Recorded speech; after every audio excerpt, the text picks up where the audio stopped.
Not on our watch. An unexpected guest knocked on the door of the Wazobia house. It said. Nero looked out of the window. Oh no, it was the scary coronavirus. Nero ran and told his brother and sister the news. There was no time to waste. With mommy and daddy at work, they had to protect their home to keep this virus out.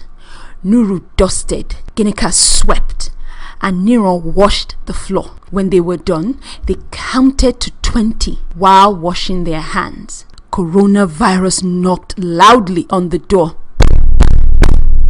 You people, now let me in. Come outside. I just want to tell you my own side of the story. The children looked at each other. Their parents had told them not to leave the house.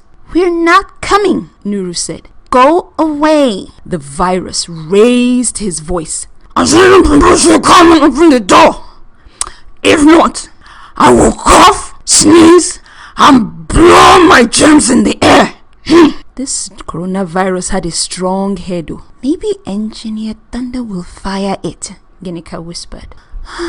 Nero sighed.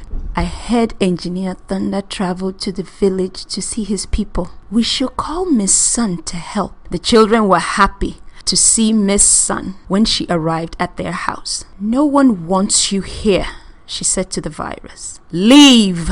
Corona hissed and stomped its feet. Madam, this is not your business, son. Miss Sun's round face glowed. I said, leave. And for a moment, it seemed as if the virus would not listen. The children cheered as its melting figure ran down the street. They did everything they could and saved their family.